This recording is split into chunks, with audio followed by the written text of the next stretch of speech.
destiny of humanity. When God was creating the heavens and the earth, He never intended that these two places will function independent of each other. And one of the major consequences of the fall is that we are trapped in this time zone. We cannot juggle out of it. There are possibilities in the other realm, and that realm is opened up to us. We have access through Jesus Christ our Lord in this realm we call the supernatural or the spiritual realm. My name is Ike Solomon. I have this little thing to discuss with you just for a few minutes.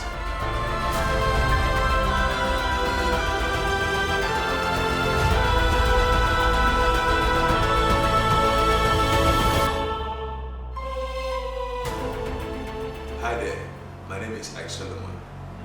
I have this little thing to discuss with you just for a few minutes. I want to bring to your knowledge that the supernatural is supposed to be the normal residence for every child of God. So what God had in mind was that the earth should mirror the heaven.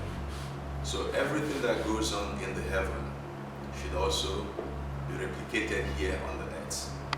But what we know is that that's not what we're seeing presently.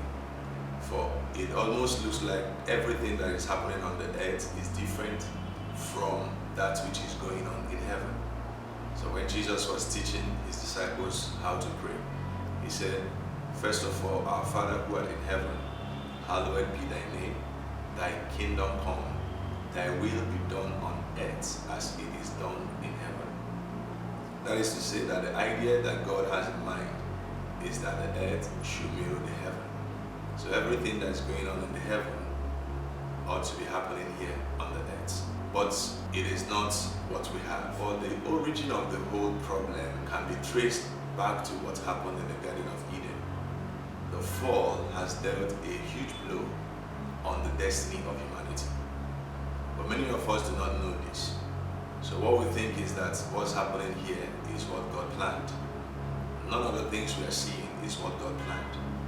All that we are seeing presently is as a result of the fall of man.